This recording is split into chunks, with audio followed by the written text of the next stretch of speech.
A whale of a tale or not? Picture this: 1848, a shipload of British sailors, endless ocean, and one monstrous lie, or was it? These sailors claimed they saw a sea monster. Not just any monster, mind you, but a serpentine behemoth, longer than their ship. Welcome back to the Cruise Ship Safety and Security Channel. They even claimed it had glowing red eyes. Of course, everyone back home was skeptical. Sailors are known for their tall tales, talking parrots, mermaid girlfriends, you name it. But these sailors, they were adamant. This wasn't grog-fueled gibberish. This was the truth, and they were going to prove it. Now, these sailors weren't exactly the sharpest tools in the shed. They were more like, well, let's just say they wouldn't recognize a sea monster if it wore a monocle and asked for directions to Atlantis. But they were determined. They spent weeks, maybe months, scanning the waves, their eyes bloodshot, their beards getting longer and more unkempt by the day. The sea, it seemed, was laughing at them. Every ripple, every splash was a sign. A giant squid? No, just a rogue wave, a colossal octopus? Nope, a floating barrel? You could practically hear the ocean chuckling at their expense. One time they even mistook a playful dolphin for a mermaid.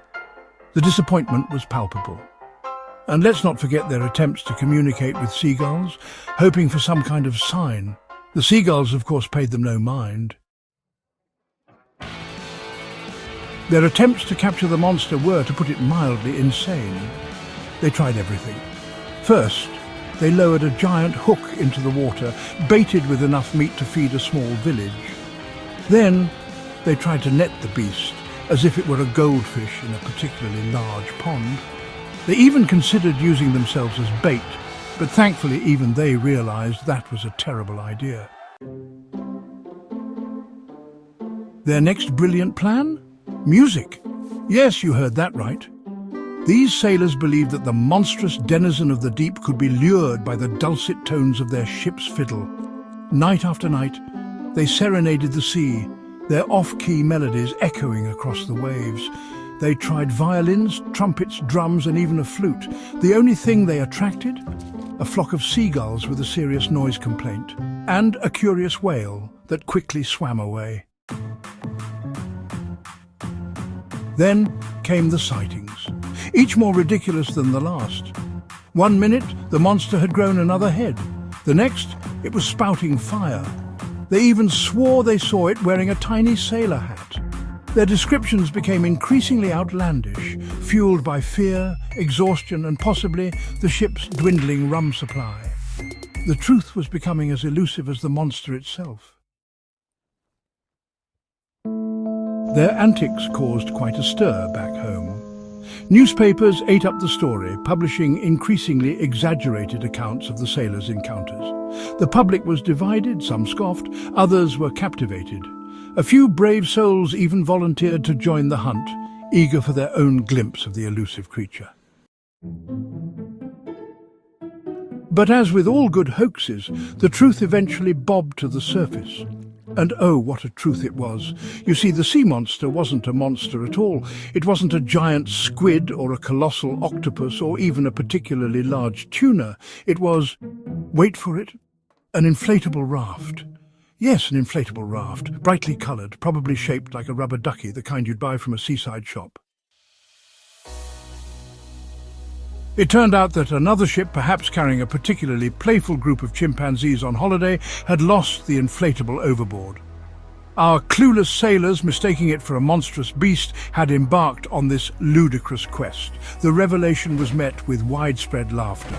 The newspapers had a field day, of course, lampooning the sailors mercilessly. The sailors themselves, well, let's just say they weren't welcome back as heroes. "We thought it was a sea monster," one sailor admitted sheepishly in a mock interview.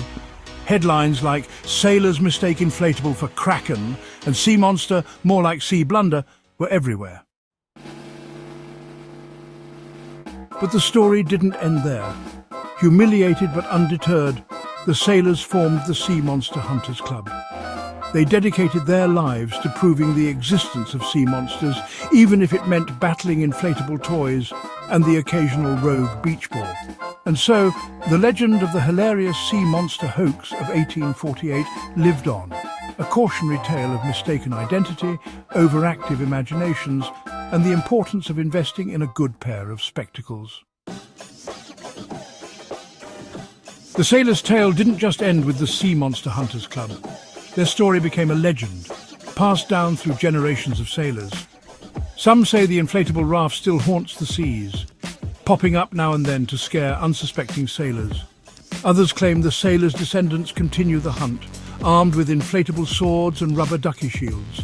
The legend lives on, a testament to human folly and the enduring power of a good laugh. If you found this video insightful, don't forget to like, comment and subscribe for more deep dives into maritime security and life at sea. It costs you nothing unless you would like to buy us a coffee. If you do, you can find the link in our channel description or by visiting buymeacoffee.com/cruiseship. Until next time, stay legal, stay salty and try not to hoax anyone.